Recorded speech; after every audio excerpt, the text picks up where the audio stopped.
नमस्कार। आज हम पढ़ेंगे राजस्थान के भौतिक प्रदेशों के बारे में। इसका फर्स्ट जो पार्ट था वो हमने पिछले लेक्चर में देखा था, जिसमें हमने राजस्थान के भौतिक प्रदेशों के बारे में बात की कि राजस्थान के भौतिक प्रदेशों में विभाजन किस प्रकार से किया गया है, कितने भौतिक प्रदेशों में राजस्थान को बांटा गया है। तो उसमें हमने 4 जो भौतिक प्रदेश देखे थे राजस्थान के। फर्स्ट हमने देखा था पश्चिमी मरुस्थलीय प्रदेश, सेकंड हमने देखा था हाड़ौती प्रदेश, थर्ड देखा पूर्वी मैदान और फोर्थ हमने देखा था अरावली पर्वतीय प्रदेश। उसके बाद में अब हम इन चारों जो प्रदेश हैं भौतिक प्रदेश राजस्थान के, इनकी डिटेल से अब इनको देखेंगे। उसमें हमने पहला जो था पश्चिमी मरुस्थलीय प्रदेश, उसके बारे में हमने अध्ययन किया था पिछले लेक्चर में, जिसका 2 भागों में बांटा गया था। एक जो कि शुष्क मैदान के रूप में या रेतीला मरुस्थल था, और दूसरा था अर्धशुष्क या राजस्थान बांगर। तो फर्स्ट जो रेतीला जो शुष्क मैदान था, रेतीला मरुस्थल था, उसके बारे में हमने देख लिया था। और आज का जो पार्ट है उसमें हम ये देखेंगे जो दूसरा भाग है राजस्थान बांगर, जिसे कहा जाता है बांगर, और या फिर अर्धशुष्क मैदान जिसे कहा जाता है, उसके बारे में डिटेल से हम अध्ययन करेंगे। राजस्थान बांगर या अर्धशुष्क मैदान, जैसे नाम से पता चला अर्धशुष्क यानी कि दशाएं किस प्रकार की, इससे जो भौतिक प्रदेश की जो जलवायु दशाएं हैं वो कैसी है, अर्धशुष्क जलवायु दशाएं हैं। इसकी जो पश्चिमी सीमा है वो 25 सेंटीमीटर की वर्षा रेखा एवं पूर्वी सीमा अरावली पर्वतमाला बनाती है।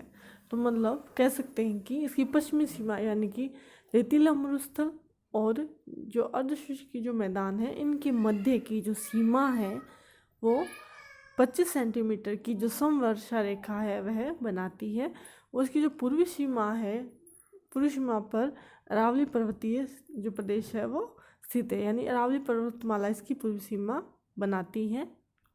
इस क्षेत्र में वर्षा जो है 25 से 50 सेंटीमीटर होती है। मतलब जो पश्चिमी भाग है वहाँ पे 25 सेंटीमीटर की समवर्षा रेखा, जैसे कि हमने बात की है, इसकी जो पश्चिमी जो सीमा है वो 25 सेंटीमीटर से स्टार्ट हो रही है। जैसे पूर्व में जाते हैं वर्षा में बढ़ोतरी होती जाती है और 50 सेंटीमीटर तक वर्षा जो है इस क्षेत्र में हो जाती है। जलवायु यहाँ की अर्धशुष्क है।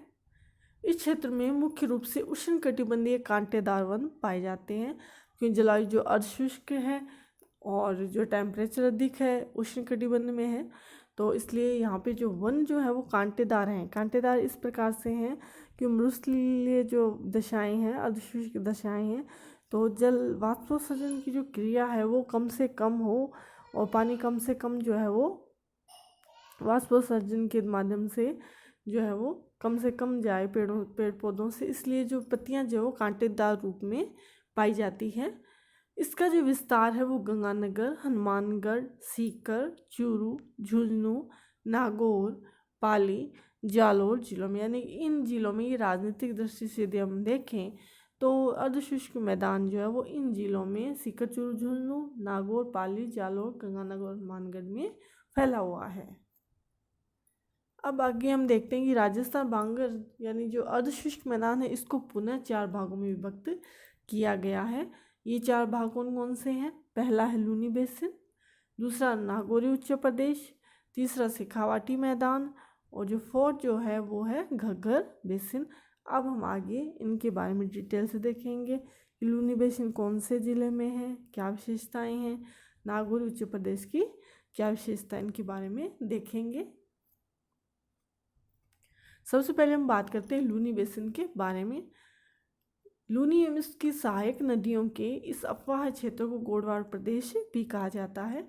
तो वह क्षेत्र जो कि लूनी और उसकी जो सहायक नदियों द्वारा अपवाहित है, यानी कि ये नदियाँ वहाँ पर जाकर उस क्षेत्र में बहती है, मिट्टी जो है वो एकत्रित करती है, तो उस क्षेत्र को लूनी बेसिन भी कहा जाता है, क्योंकि लूनी उसकी सहायक नदियाँ प्रवाहित हो रही है। प्लस इसको गोडवाड़ प्रदेश यानी कि ऐतिहासिक दृष्टि से इसको गोडवाड़ प्रदेश के नाम से भी जाना जाता है। इसमें जोधपुर, जालौर, पाली एवं सिरोही के क्षेत्र शामिल है। लूनी बेसिन का जो एरिया है इसमें कौन कौन से ज़िले हैं? जोधपुर है, जालौर है, पाली है। ये जो ज़िले हैं इनके भाग जो है लूनी बेसिन में शामिल है। इस क्षेत्र में जालौर सिवाना की पहाड़ियाँ स्थित है जो ग्रेनाइट के लिए प्रसिद्ध है। इस क्षेत्र में कुछ पहाड़ियाँ भी हैं जो कि ग्रेनाइट की पहाड़ियाँ हैं, यानी कि आग्नेय चट्टानें। तो ग्रेनाइट जो है वो एक इमारती पत्थर है और ये जालौर और सिवाना में, सिवाना बाड़मेर में है। जालौर और सिवाना की जो पहाड़ियाँ हैं वो वहाँ पे अच्छा ग्रेनाइट, अच्छी क्वालिटी का, तो ये पहाड़ियाँ जो है वो फेमस है ग्रेनाइट के लिए। इसके अलावा मालानी पहाड़ियाँ, चूने पत्थर की चट्टानें भी इस क्षेत्र में पाई जाती है। इस प्रदेश में बालोतरा के बाद लूनी नदी का पानी नमक युक्त चट्टानों, नमक के कणों एवं मरुस्थलीय प्रदेश के अपवाह तंत्र के कारण खारा हो जाता है। तो लूनी नदी का पानी जो बालोतरा तक जो पानी है वो मीठा होता है, लेकिन बालोतरा से आगे इसका जो जल है वो खारा हो जाता है। उसकी वजह क्या है कि उसके आगे का जो क्षेत्र है जहाँ भी वो नदी अपवाहित हो रही है, प्रवाहित हो रही है, तो वहाँ पे जो चट्टानें हैं वो नमक की चट्टानें हैं। तो वो नमक को क्या करती है, अपने अंदर समाहित कर लेती है, नमक के कण जो है उसमें आ जाते हैं। प्लस मरुस्थलीय प्रदेश का जो अपवाह तंत्र इस प्रकार का है कि उसमें जो मृदा में जो है वो जो लवण जो है वो अधिक पाया जाता है। उसकी वजह से जो बालोतरा के बाद में लूनी नदी का जो पानी है वो खारा हो जाता है। इस क्षेत्र में जसन सागर, जिसे कि पिचियाक बांध के नाम से भी जाना जाता है, सरदार समन, हेमावास बांध एवं नया गांव बांध है जो कि इस नदियों में भी बनाए गए हैं। अगला जो हमारा प्रदेश है वो है नागौरी उच्च प्रदेश। यह लूनी बेसिन के उत्तर में मुख्य रूप से नागौर जिले में है, यानी नागौरी उच्च प्रदेश जैसे कहा गया, इसका नाम भी इसी प्रकार दिया गया, ये जिले के आधार पे इसका नामकरण भी किया गया। तो ये नागौर में है मुख्य रूप से, और लूनी जो बेसिन है उसके उत्तर में स्थित है। यहाँ की मिट्टी में सोडियम क्लोराइड के तत्वों की अधिकता के कारण ये क्षेत्र उपजाऊ है। तो यहाँ की जो मिट्टी है उसके में जब लवण, विशेषकर सोडियम क्लोराइड यानी जिसे हम नमक भी कहते हैं, के तत्व अधिक है, सोडियम क्लोराइड बहुत ज़्यादा मात्रा में पाया जाता है, और इस वजह से मिट्टी नमकीन हो जाती है और अनुपजाऊ हो जाती है, तो ज़्यादा प्रोडक्शन उसमें नहीं हो सकता। इस क्षेत्र में राज्य की सबसे अधिक खारे पानी की जो झीलें हैं वो यहाँ पे पाई जाती है। इस क्षेत्र में डीडवाना है, डेगाना है, कुचामन, नावा, सांबर का भी कुछ भाग जो है वो इस प्रदेश में स्थित है। इस क्षेत्र में नमक के तत्वों की अधिकता कारण अरब सागर के मानसून को माना जाता है। इस क्षेत्र में नमक बहुत अधिक पाया जाता है। उसकी एक वजह ये भी माना जाता है, जब अरब सागर मानसून यहाँ आता है तो वो जो सागरी जो कण, नमक के जो कण हैं वो यहाँ पर आके और जो है वो जो रुक जाते हैं या यहाँ पे बिछ जाते हैं, जिसकी वजह से नमक की अधिकता हो जाती है। कुबड़पट्टी, ये विशेषता इस नागौर जो उच्च प्रदेश की है उसकी एक विशेषता है, और जीके में भी क्वेश्चन काफ़ी आता है कि कुबड़पट्टी जो है वो कौन से ज़िले में है या कौन से राजस्थान का कौन सा जो भौतिक प्रदेश है जहाँ पे कुबड़पट्टी स्थित है, कौन सा है वो? नागौर उच्च प्रदेश। यह नागौर एवं अजमेर की सीमा पर स्थित है। यहाँ का जो जल है उसमें फ्लोराइड बहुत ज़्यादा है, और फ्लोराइड की वजह से लोगों में फ्लोरोसिस नाम का रोग हो जाता है, और इस रोग में क्या होता है कि नमक की वजह से हड्डियाँ जो है वो टेढ़ी हो जाती है, यानी कुब्बड़ टाइप में निकल जाती है। इसलिए इस क्षेत्र में ये जो समस्या बहुत ज़्यादा पाई जाती है, क्योंकि लोग पेयजल के रूप में इस पानी को यूज़ करते हैं और फ्लोराइड भी ज़्यादा है, तो उनके ये समस्या हड्डियों में आ जाती है। तो इस वजह से इस क्षेत्र का जो है वो कुबड़पट्टी के नाम से जाना जाता है, जहाँ पे नमक की बहुत ज़्यादा अधिकता है या फ्लोराइड की बहुत ज़्यादा अधिकता है। इस क्षेत्र में नमक की झीलें, अंतःप्रवाह जलक्रम, प्राचीन चट्टानें, ऊंचा नीचा धरातल मौजूद है। तो यहाँ का जो जल प्रवाह है वो अंतःप्रवाही है, यानी कि सागर में जाके नहीं मिलता है। चट्टानें भी प्राचीन है, जैसे हमने ग्रानाइट की बात की, तो प्राचीन चट्टानें हैं। झीलें वो नमक युक्त है, नमक उत्पादित होता है। सांबर है, नावा है, कुचामन है, डेगाना है, डीडवाना, इनसे नमक भी जो है वो प्राप्त किया जाता है। इस प्रदेश में गहराई में माइकासिस नमकीन चट्टानें हैं, जिनसे केशिका क्रिया के द्वारा नमक सतह पे आता है, और साथ ही नदियों द्वारा पानी के साथ नमक के कण बहाकर लाने आदि के कारण वर्ष प्रतिवर्ष नमक उत्पादित होता रहता है। तो ये जो क्षेत्र है नागौर उच्च प्रदेश का, यहाँ का जो धरातल है उसके नीचे की जो चट्टानें हैं उनमें माइकासिस चट्टानें हैं, और माइकासिस चट्टानें जो है उनमें नमक या लवण जो है वो बहुत पाया जाता है।